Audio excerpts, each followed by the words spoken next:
oh, God forbid, there's no chaos in the family, because we always think chaos simply means that the children are always fighting, husband and wife are fighting, there is battle everywhere, the house is always hot. That is not all about chaos. If you've seen the trending film Monica, there was no fight anywhere, but that home is an example of a very chaotic home. Sometimes it's not even about the fight and all of that. Is the result you are getting, is the way your children behave that will help you understand this home is chaotic, the home is not chaotic. So today we are going to look at, is our home chaotic? And at the end of the day, you are going to get a quiz. If you reach out or if you put in the comment section, you are going to get a quiz to assess your home, to know if your home is chaotic or your home is not chaotic. And if your home is chaotic, you need to start doing work, putting work in place, because the results you will get as a result of the chaos in your home is not something you will like eventually. So if you take the quiz and your home is chaotic, you start doing the work. Welcome to the Visionary Parent with Enemy Orebo. My name is Enemy Orebo, and it's good to have you here again this Tuesday afternoon.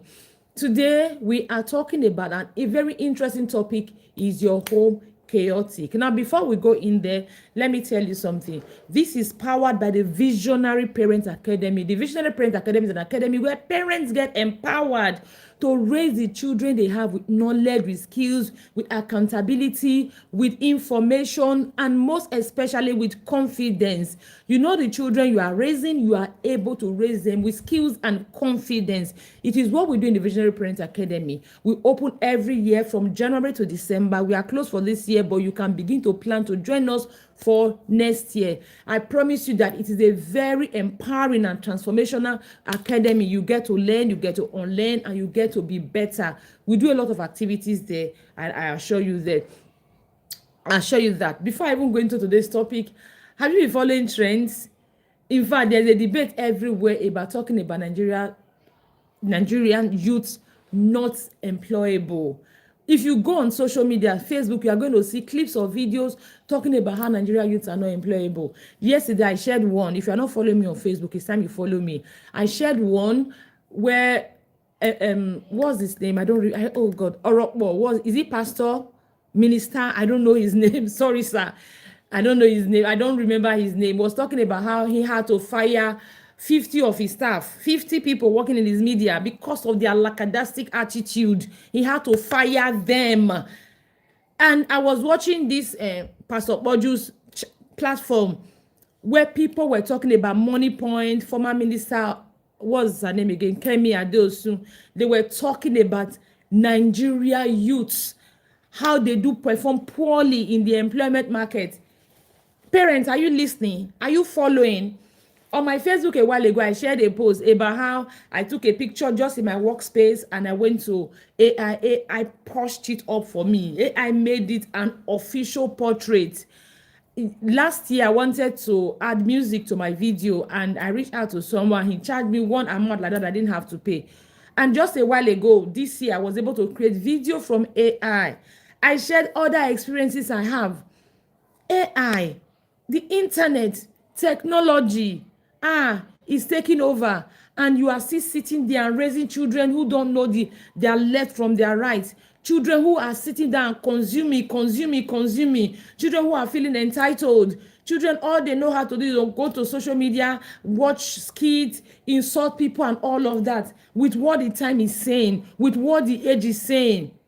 Dear parents, you need to do better. You need to wake up and be intentional. I always say to parents that one of the best things you can do to yourself is know how to sit down and make projections. See what tomorrow is saying. See what next tomorrow is saying. That was the skill our parents did not have. That was why a lot of us were forced into, we were burst into studying particular courses, doing certain things, because they did not have that foresight. As a parent, you cannot afford not to have foresight in this time and era, because time is rapidly changing. So you have to change your thinking to align with where your child is going tomorrow, the future your child is going to live in tomorrow, especially if you're a parent, you still have young children. Even if you still have young adults, if you already have young adults, you still need to be able to have foresight, to be able to think of tomorrow, the space your children are going to function in. Because when we say it's not business as usual, it is fast evolving. Not business as usual is fast evolving. I just thought to say that before we go into the main topic of today. Today we are asking the question, is your home chaotic? Now, when I ask parents this question, we always get, no, my home is not chaotic. Like I said, one time we were having a family meeting and I was saying it in my family. I was telling my parents that I was saying it in the family meeting, my parents, my siblings, everything. I said, we're raised in a chaotic home. And saying that to my parents that we grew up in a chaotic environment was like I said something that was a taboo, that was forbidden. Because in my home, there was never any issue of my dad and my mom having issues. In fact, when they did their 50th wedding anniversary, I was sharing 50 things I learned from their wedding, and I talked about I never saw my parents quarrel. Like literally seeing your parents quarrel, I never saw it apart from one day, and I still wouldn't have known they were quarreling if my grandma was not around, and my grandma was trying to escalate the whole thing. And my mom told my grandma, no, I didn't call into this. It was my grandma's reaction that made me know, okay, this couple, they have an issue. I never saw them quarrel. That was how much you can say, oh, my home was not chaotic.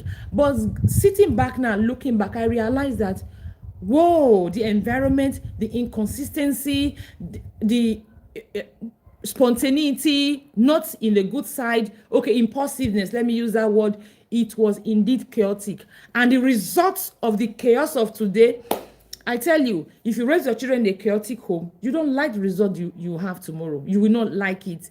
This movie is trendy, Monica. Everybody is watching part 1, watching part 2. Everybody is coming to share their opinion, their 2 cents about the movie. I tell you something, for free. There was no fight apart from the part 2, one scene. Part 1 and all of that, there was no fight. But that family is an example of chaos. So as a parent, sit back today, because I get many questions. Why do I have to say? I made a post the other day talking about loving your child, 7 ways to love your child this week, and somebody put under it about how when you have to repeatedly talk to your child before you repeatedly talk to your child to the extent you have to raise your voice before you will respond, before your child will respond to you. These are what we are looking at today. Talking about those things you don't realize are actually chaos in your home. They are actually chaos in your home. So is your home chaotic? Let me start by asking you. And like I said at the beginning of this class, I said you are going to get a quiz, but I'm not going to share it here. You just need to comment and I'll tell you how to get the quiz. It's absolutely free. It's an assessment to know if your home is chaotic or your home is not. And if your home is chaotic, you need to get to work immediately. If your home is not chaotic, then you need to build a system around what you are doing, and then you keep doing it. So let's start by defining chaos. A chaotic home is an environment where there is little to no consistency in routines, expectations, emotional responses, or roles. Children and adults are often left guessing about moods, rules, consequences, and even love. It is not defined by poverty, it is not defined by lack. It is not even defined by conflict alone. That is where we all get it wrong. We think when we talk about chaos, there has to be physical fights. When we talk about chaos, somebody has to be doing one thing. There has to be fight, arguments. The environment has to be constantly intense. No, that is not just about chaos. I talked about, you see, that money conflict, that inconsistency in rules, that lack of boundaries, all of that, they are all part of a chaotic home. So as I'm giving you the point, please be noting them down. One of the things I always say here is that when you come to the Visionary Parent Academy with Enemy or Rebel, come with your writing materials. Don't come with nothing. Make sure you have your writing materials, because you will need to write down. Let's look at what it looks like. The core elements of a chaotic home. What it looks like. Number 1, inconsistency. If you are a parent, you are not consistent, your home is going to be chaotic. Today, something is allowed. Tomorrow, it is punished. Today, something is allowed. Tomorrow, it is punished. Rules change depending on the parent's mood, not clear values. That room is always chaotic. Because when you are inconsistent, Your children, they don't know what to expect. They don't even know what to do. They are just behaving on guess. They are guessing. And you know what happens? Because they are always guessing, sometimes they step on the wrong button. Sometimes they step on the wrong buttons. Sometimes they don't even know how to behave. They don't know how you are going to respond to a particular behavior. So they are guessing. And the day they will guess, and maybe because they did it yesterday, you allowed it. Today, they want to do it again. And maybe today you are not in the mood to allow it. Then you are now reactive. That your reactivity is already causing chaos in the home. Because your children will now have to walk on eggshells. They don't know how you are going to react to it. They don't even know what to expect. They don't know how the home is. They cannot predict the home. I was in a parenting seminar one time, and the woman said, your children not being able to predict you is a win in parenting. And I wonder, how can that be a win in parenting? Your children not able to predict you.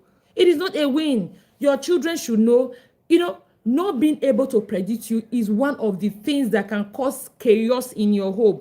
Look at Nigeria's system we live in now. Is it not a chaotic society compared to other developed countries, other developed societies, where they already know, if I do A, I get a B. If I do B, I get an A. They already know that. It is clear. Excuse me. Sorry, because they have a system, they know what to expect at every given time. They experience less chaos than a typical country like Nigeria, where we don't know what to expect. At the end of the day, people live by winging it. That winging it is where the chaos is where the chaos comes in. People don't know what to expect. Now, because you have not defined everything, because you have not defined anything, people are winging it. They don't know what to expect. You are reactive. Now, let me share a practical example. One time in my children's school, I heard that there was a fallout between a teacher and a student. I was wondering, what God as a student has to fight a teacher? I don't remember when we were growing up ever having the guts to confront our teachers, let alone fight them. So I decided to ask what happened. And guess what? What happened was that the school, what's happening here now? Okay, the school has a system. They have a particular hairstyle they plait to the school all the time. Somebody is saying, what is she saying? They have a particular hairstyle they make to school. They make to school all the time. So they have a new school head now, and the school head kind of allows anything and everything. You get it? So, and because of that, maybe some teachers, I don't know, so when they do this particular hairstyle, they come to school and they just beg, oh please, and that is it. The head allows them. So that particular day, this child did the wrong hairstyle because the school was no longer consistent. And as usual, she begged, but that day they were not giving her any mercy. They were not listening to her. And that was how an argument started. You allowed other students yesterday. Why are you not allowing me? One of the things that happens when you are not consistent, it brings about chaos, because even the children, they don't know what to expect. And you self, your mood begins to dictate how you respond. It brings about chaos, inconsistency. When you are not inconsistent in your rules, when you are inconsistent with your boundaries, your home is already chaotic. When you are inconsistent, your home is already chaotic. Because it is when you are inconsistent, a parent said to me the other day that my kids don't respond until I yell. Because you have programmed them not to respond until you've yelled. You don't have rules that are consistent. You call them, they ignore. You call them, they don't respond. You yell. It is only when you yell they know you are serious. Until you yell, they do not know you are serious. That is what happens. So first of all, you are inconsistent with your rules. When you are inconsistent, I tell you something, your home is going to be chaotic. Excuse me. When you are inconsistent, your home is going to be Number one. Number two is emotional unpredictability. You don't have emotional intelligence. On emotional intelligence scale, you score 0. So your emotions are always everywhere.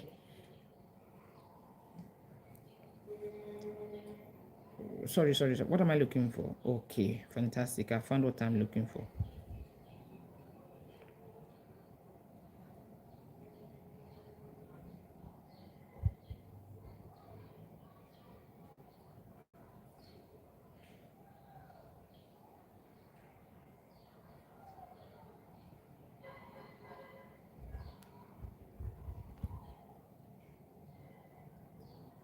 Okay, sorry.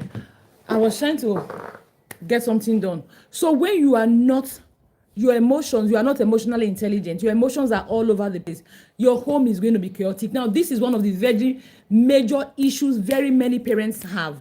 Your mood determines your response to your child. So sometimes you allow your child, sometimes you don't allow your child. Your child asks you, can I have this? Because you're in a happy state, you say yes. Can I have this? Because you are angry, you say no. Your mood determines, and then your child cannot understand. So even when your children are teenagers, it doesn't make sense to them why you cannot be consistent, why your mood has to determine your response to them, why your mood has to determine how you show up. So if as a parent your mood determines how you show up, just know that your home is chaotic. If you are inconsistent, your home is chaotic already. If your mood influences how you show up, your home is chaotic. Because I can imagine that. So you are always going to have issues with your children. You are even going to always complain when you're not supposed to complain, nag when you're not supposed to nag. Even when you have told yourself, I am going to stop doing this thing, you cannot stop doing it because your mood is determining how you show up. Now, this is why being emotionally intelligent as a parent, even as a human being, is not even negotiable. One of the major things we need to do for ourselves as human beings is to learn how to be emotionally intelligent. We must learn to be emotionally intelligent because things will always happen. There's pressure everywhere. Sometimes we feel disappointed. Sometimes a lot of things are always ongoing. So if you can be emotionally intelligent, you are one step ahead of being a better parent. Many steps, not even one step. Next one is structure. As a family, as a parent, if you don't have a structure in your home, then now talking about emotional intelligence, we have a course in the Visionary Parent Academy. We have a course to help you become emotionally intelligent in 30 days. We have 33 recorded videos, and we also, for each video, we have a written guide, a material, a slide for the video. You can watch the video, you can read, and every day you take one of the videos, 15 minutes. The longest video is 22 minutes. You take one of we have videos that are short as 6 minutes because it's just straight to the point, short video, no fluff. So you just take one activity. One day, you watch a video, you read it, go through the flyer, you carry out that activity. And I tell you, for 30 days, you are going to be a better parent, a more emotionally intelligent parent. You can send a message and ask how you can take that class, and you will get it. People have taken the class and they are transformed and they are happy about it. So the next one is lack of structure. You don't have a structure in your home. A structure simply means that when I want to describe a structure, I always like building, something we call structure all the time, the building.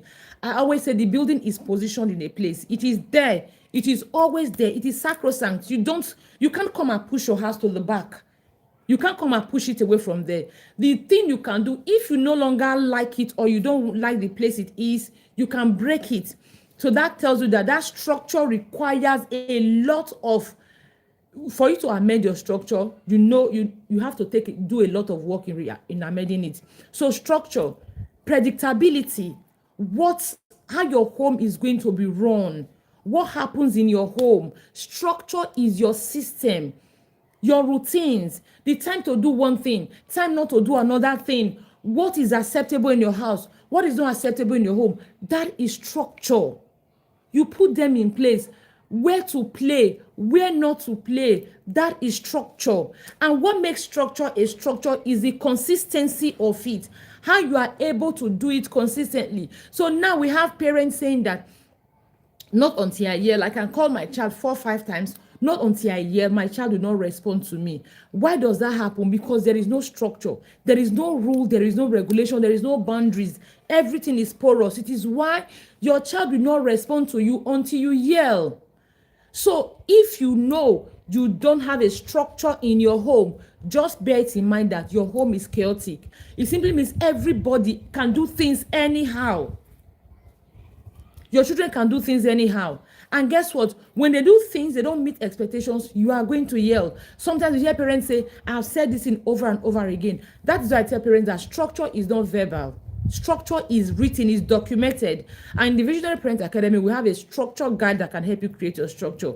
We also have your family constitution that can help you create your family. Family constitution, everything. Talk about your do's, your don'ts, your values, your mission statement, your vision, where you are going as a family, behavior expectations, your rights, your privileges, every single thing you need to put your family, create your family structure and system, create it to be running. We have the family constitution. If you want it also, you can leave a message in the comment section, or if you have my number directly, you can send me a WhatsApp message, ask for anything, the structure. We have the structure guide, we have your vision guide, we have your family constitution, and you can use it. Another thing that makes your home chaotic is the fact that you have poor boundaries. Poor boundaries.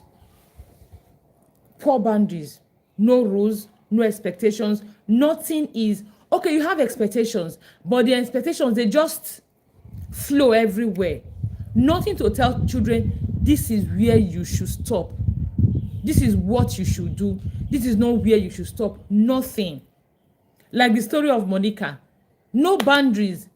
Nowhere Monica should stop, nowhere Bobo should step in, nowhere Chika should step in. No boundary. So everyone was on Monica, Monica, Monica. It is what happens when you have a chaotic home. Your parenting, you will parent amiss. The story Monica is trendy. It is why I'm using it. We are coming out to say, oh, Monica's mom is mean. Monica gave too much. Yesterday, I shared 10 lessons from that movie. One of the things you want to do for yourself as a parent, please go and check that, my lessons. In fact, I was telling someone this morning that I still have a lot of lessons to share. I can share lessons on and on, but I don't want my timeline to be filled with stories from Monica. After all, not be let me watch them. I was talking to a parent this morning and I said, do you know why Sharon, the girl the brother impregnated, had the guts to talk to Monica anyhow? Do you even see that at some point in part 2, she was even being rude to the mother-in-law? Why? Because she got into a home. No, I know somebody will say, oh, this girl, the girl is rude. She's naturally rude. It's easy for you to say she's naturally rude. But she got to a home. If she was in a home where the parents, they positioned themselves well, they earned respect, a proper functioning home. It's not about money. She got into a home. She realized that everybody in the home respected each other. Nobody was being treated as a rag. The mother was respected. The mother respected herself, and the children respected the mother. She would not have the guts to even do what she was doing. Being in a man's house, married, and then she was still doing hookup. She would not have the guts to do that. She would not have the guts to ask Monica, tell Monica to shut up. She would not have the guts to confront her mother-in-law. She would not have the guts, like we said in Pidgin English, they're not born and well. It was because she came into a home, into a chaotic home. The climate of the home influenced. Yes, she may have been a rude girl, but the environment made it easy for her rude girl thing to show. The environment just kind of blended. It was easy for her true color to show because of the environment. If the environment was the flip side, she would still be a rude girl, but she would have been able to pretend, keep her excesses. But because the environment was already chaotic, it was easy for her true color to show. This is what happens when the environment is chaotic. High reactivity, that is emotional dysregulation. Parents and children, they don't know how to manage their emotions. You will see children always fighting, always yelling at each other, you are wondering, it is because the home is chaotic. So as a parent, if your kids are always fighting, always yelling at each other, you want to go back and ask yourself, do I have structures? Do I have system? Do I have boundaries? Do we have emotional regulation? Are we able to regulate our emotions in this house? If there is high reactivity, even you as a parent, you are always reactive. Your children are always reactive. You want to go back and ask yourself, tell yourself the truth. Your home is chaotic. Your children are reactive because your home is chaotic. So if there's high reactivity, children to children, children to parents, parents to children, high reactivity, it is because your home is chaotic. So go back to your home and make sure that the chaos is dealt with. High reactivity, small issues escalate quickly. Shout, threats, or silence become the main communication tools. It shows your home is chaotic. Even when you have the treatment, I tell parents when they say, oh, what did you now do to your child? They say, I gave her the silent treatment. I just ignored her for the past 3 days. I say, you are not ignoring your child. You are keeping malice. Say it. Call it what it is. You are keeping malice with your child. So if as a parent, you are always keeping malice with your child, your home is chaotic. If your children are keeping malice with each other, your home is chaotic. Chaos is not all about the shouting and all of that.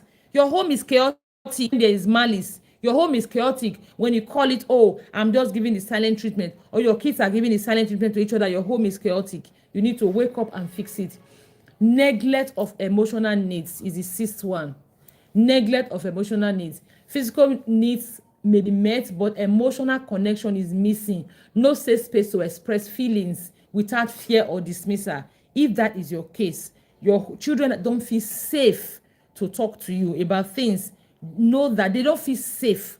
Your home is chaotic. Because if your home is not chaotic, your home will be a safe space for your children. They can come and talk to you. So if they are not talking to you, it's actually because of your reaction, how you react to when they come to talk to you. It is because you have not been able to fill in their trust bank. You have not earned their trust. It is why they cannot come and talk to you. Like I said, when we talk about a home being chaotic, it's not just about the drama, the open drama, the loud noise, the dramatic noise that play out that makes the home chaotic. No, there are so many things, other things that actually make your home chaotic. If your home is not structured, you are always going to even have that loud noise because children are going to behave randomly. If as a parent you say, oh, you can't communicate, you can't regulate your emotions, your children do something, you are giving them the silence treatment, your home is chaotic because that silent treatment will bet what you do not like. Confusion roles. This is another one, a very big one. The roles are confused. Children don't know what is expected of them. They don't know what they are supposed to do. One of the major things we see in Monica is parentification. How her parents, she was the one carrying her parent roles. Parentification. When a child has to take too much. When a child has to step in and replace the parents. When a child is made to be a parent from small. Parentification. These days we call it, oh, we are raising independent children. You see, parents will just relax. They are not pulling in their weight. They will say they are raising independent children. Some parents say because they are so busy, they will dump their children in boarding school. Not because that is actually what they want, because they are so busy and they will try to justify it. They want to raise independent children. When we parentify our children, when our children take our positions, take in our roles, what are we doing? It simply means that we have a chaotic home because we can see the effect of it. Let me share some lessons from Monica. Let me share some lessons. When you parentify your child, what happens? Let me share some lessons. First of all, we can see how the other children played out. Why? They felt entitled. They were not pushed. I was sharing one of the lessons I shared on Facebook was like, Bobo, that's the sister, that's the brother. He went to the university. Your father is just one man sitting there, not doing anything, not making sense out of his life. Your mother sells akamu. Then you went to university and you came out with a third class. Make it make sense. No skills, no business sense. Then as if that is not enough, you went to give one girl belle. He went to impregnate a girl. Simply means that he was not able to take ownership of his life. He didn't even know what his life was about. He was just, and guess what? That parentification that Monica was parentified did not just affect her. The adverse effect, anything we do, there's always a ripple effect. The ripple effect. You know, when you come back next time, when you sit back, I hear parents say this is a lot. Where did we go wrong? I remember one time when I was in Lagos, I had a colleague of mine. She gave birth and we went to visit her.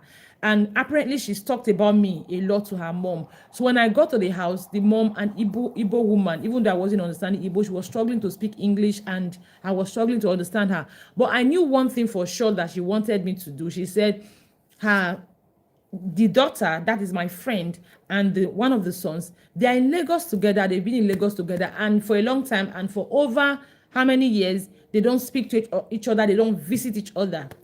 And she was telling me about it. I should help her do something about it. Now, one of the things I was going to ask Mama was about the foundational questions about how they were raised and all of that. And I realized that one of the things that happened was the home was chaotic. So the children did not have time to bond. They did not have time to play. So because they literally walked on eggshells, the parents were so firm, they were strict. So because of that, the home was chaotic. Children did not have time to play, to bond, to see each other as siblings.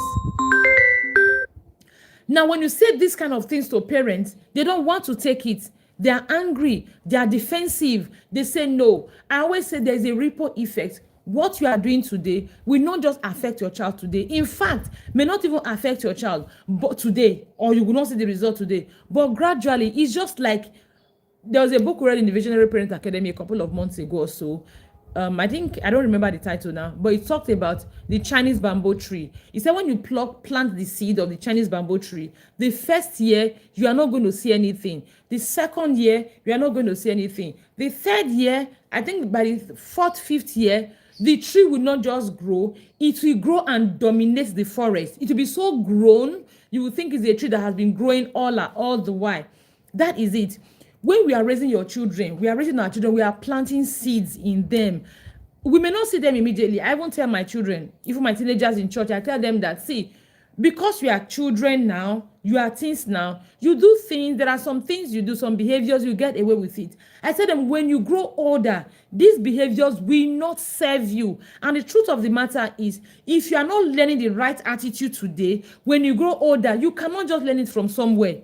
It's not possible. It is going to cost you more to learn it. I was talking about Pastor Orukbo.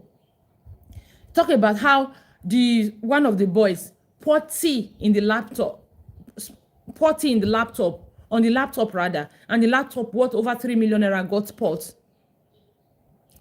got damaged because of nonchalance, because of anyhowness. And that anyhowness did not just start that day. It is not the day, oh, I've graduated, I'm looking for a job. When I get a job, the anyhowness will start. Anyhowness doesn't start the day the child decides to be responsible. You know, we always say the devil comes to kill, to steal, and to destroy. I always say, sometimes as parents, we plant the devil years ago. So when the time is ripe, it is time for the child to flourish, the devil will show its head. I was listening to Pastor Christy Bature the other day, and she was talking about how, I don't remember the particular, oh gosh, why am I always forgetting? I think she was talking about the lineage of Abraham, something like that. How curses did not come up until he got to a particular person. And someone asked her that, why is it that, what about the generations before? If it's a family lineage thing, a family curse, something like that, why did it not affect generations before? And she said something that, see, the family before, their names were not mentioned because nobody was great, nobody was relevant. So the devil waits for when there is someone that is relevant. That is when the devil will wait and come and raise its head. So all these seeds you plant in your children, we get a lot of times we get away with it. Like I always say, because we are playing small. When we are playing small, we get away with it. because they are no big deal. But if we are raising children who will function in the global stage, who will not play small, they may not get away with it, because the devil will now come out. That is when the devil will actually raise its head to steal, to kill, and to destroy, because now they are on the global stage. They have relevance, they have purpose. So the anyhowness doesn't just start, oh, the day they got jobs to work in church. That was not the anyhowness started when it started. The anyhowness started from when they were small, when there were no boundaries, no structures, nothing. Everybody was just doing anyhow. Parents were always shouting from one corner to another. Children would just do whatever they like.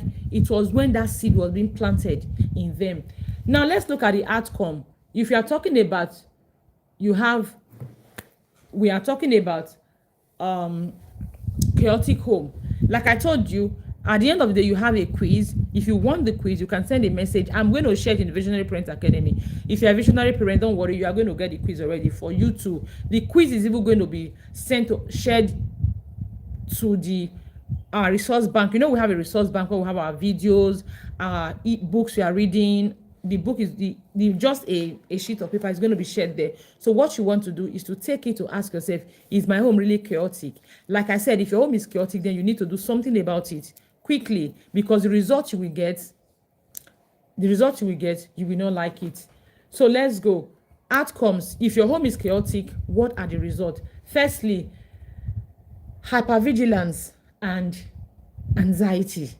Children grow up always watching the room, trying to predict danger. Who? Okay, so I don't want to. I've shared, I think in my last 2-3 videos, I've shared a lot about myself, so I don't want to share about growing up. But when your home is chaotic, your children literally walk on eggshells. They don't know what to expect. They are hypervigilant. I was reading a book about beating, and the author said, yes, he believes that hitting a child is not wrong. However, never hit a child with your hand, because if you hit a child with your hand, they becomes like hypervigilant. So when maybe they do something and you want to correct them, the next thing they are doing is they are flinching. Maybe you want to raise your hand, they don't even know if you want to hit them or not. They becomes hypervigilant. They are flinching, like, is she going to hit me or not? So that was why the author said, never use your hand. You can just use something small to hit them, to smack them, according to the author. So your children are anxious. They are hypervigilant. They don't know what they will do now that it will be an issue. So they are always careful. And you know that when they are careful, they cannot trust you enough to talk to you. So if something is going on with them, they will not be able to trust you to come and confide in you, to come and ask questions, because they do not know how you are going to respond to it. Let me share an example with you. When I was growing up, I've shared this 1,000,001 times. When I was growing up, I had this extended relative near my area. So I think I was in GSS3 or so. I used to go and call her for lesson. You know, after school, you go for lesson. I think it was during the holidays, something like that. I used to go and call her for lesson. So there was a boy in her compound, Pedro. I don't forget his name. So Pedro was asking me to date him. Then I was still very young, and I said no. And he said to me that if you don't date me, don't come and call Joy again. The person's name was Joy. Is Joy rather. Don't come and call Joy again. The day you come, I will beat you. So I just thought it was just one of those things. It was just bluffing. And so the following day, carried myself majestically. I went to call Joy. And as I was just entering Joy's house, I saw Pedro. And guess what?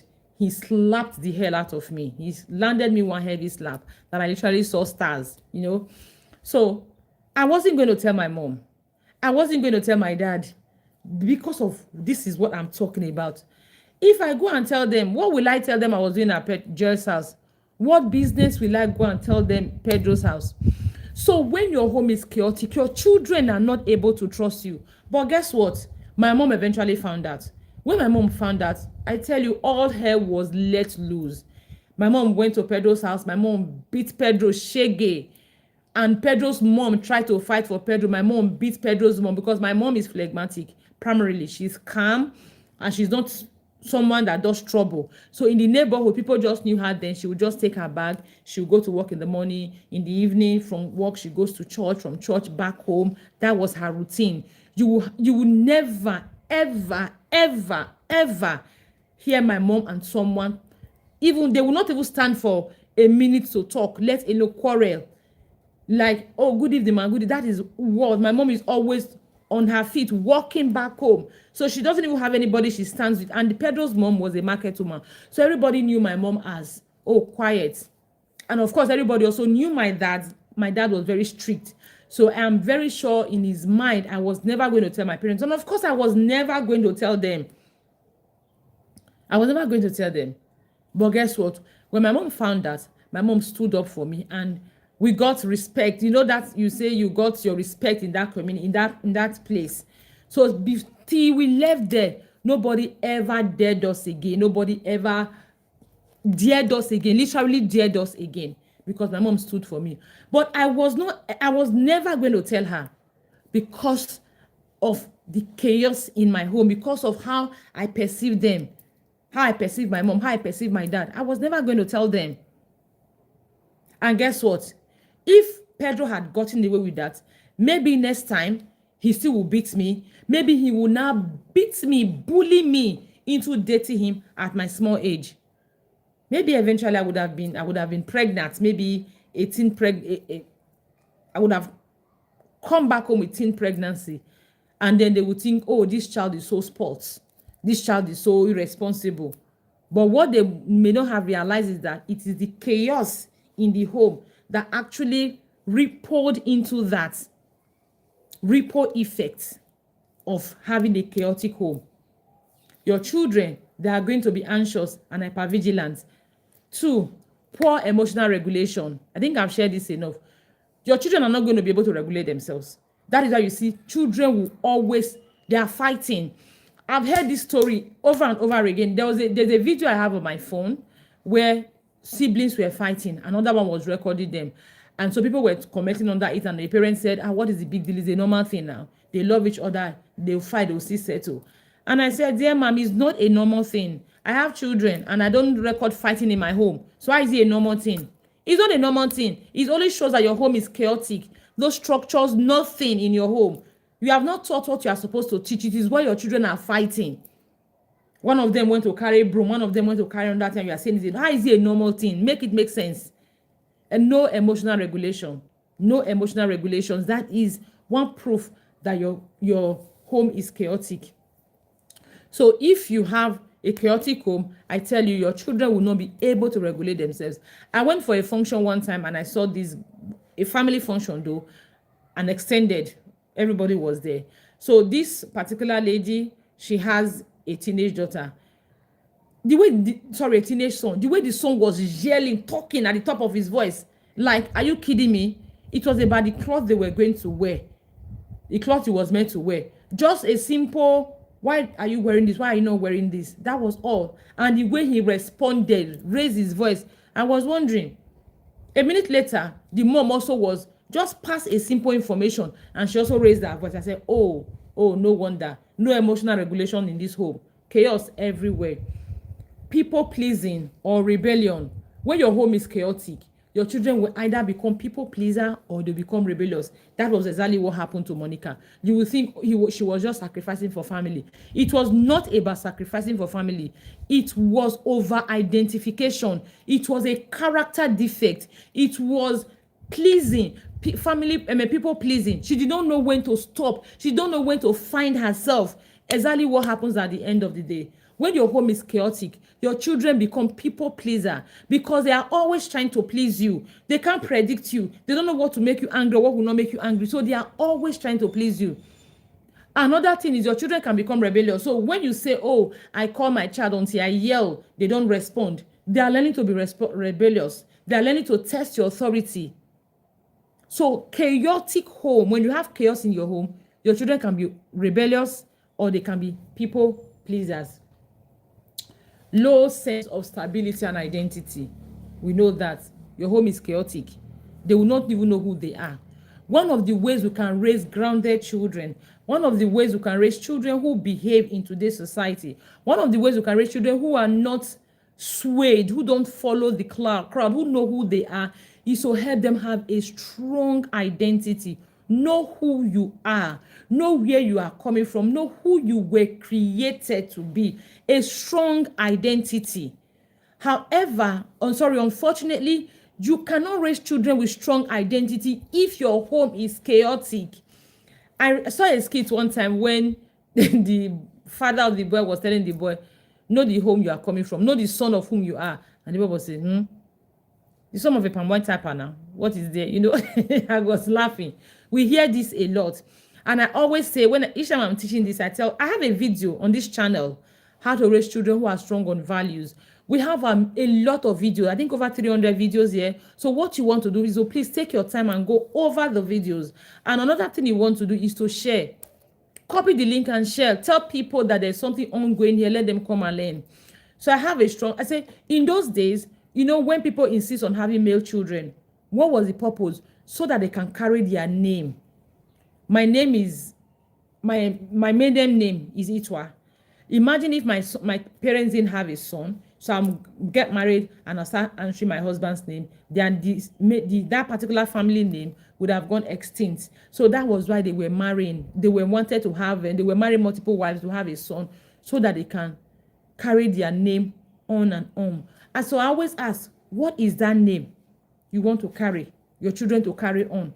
It's not just about name. That name means something. That name stands for something. So when you tell your child, know the home you are coming from, know the child of whom you are, that thing is not just saying it.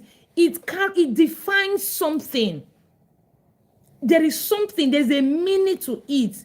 So know the child of whom you are. So who am I? My dad is just a civil servant now. So what's the big deal?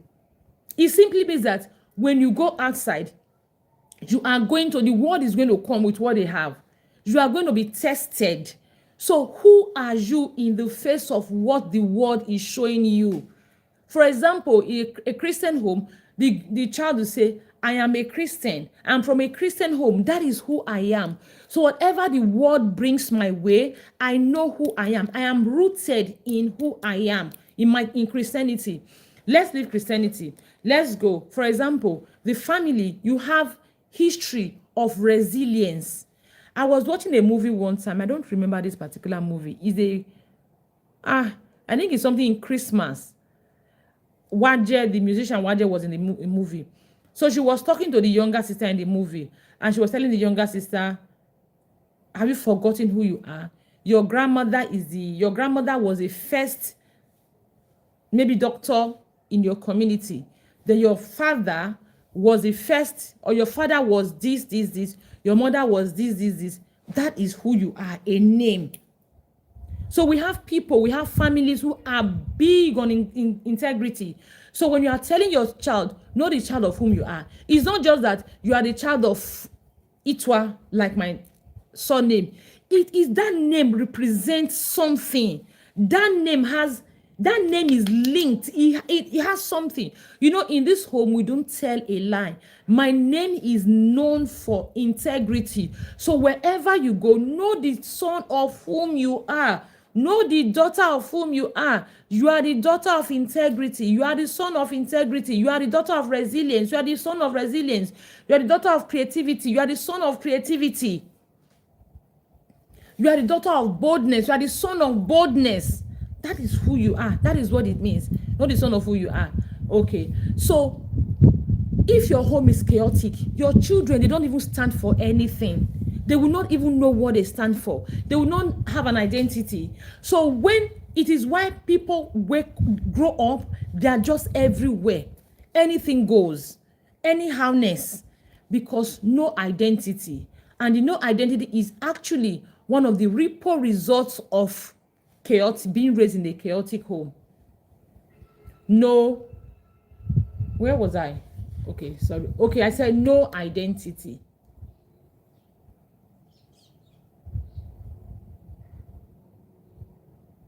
No sense of identity or stability. Survivor-based patterns. That is another outcome of raising your children in a chaotic home, everybody lives to survive. Everything is just survivor. In our emotional intelligence class, there was one of the things I thought, okay, last week we did something like we had a 2-day master class on reparenting yourself. We had it in Zoom, but we have the replays here, so you want to check it. Last week, Friday and Saturday, we talked about reparenting yourselves. And I said to us that some of the behaviors or habits we are still carrying on today, which we learned when we were small, they were survivor for us. They were a way for us to learn how to survive. At some point when we were growing up, because back then, what was obtainable was that it was mostly chaotic homes. So very many of us, we learn to hide. We learn to lie. We learn to do a lot of things just to survive. I shared about a certain girl's coach who said that for a long time, she did not share her wins. And she did not know why she wasn't confident sharing her wins until she had to sit with herself and she realized that not sharing her wins actually came from when she was in secondary school. She was doing well. She was an exceptional student, and she had some students who always felt threatened by her. So they will always bully her. They will always tell her, you over sabi, you know too much. You come first in class every time. So because of that, she did not even was giving her best again. Because of that, she would not talk about her report card or anything so that they would not come and bully her. So she learned to hide her win.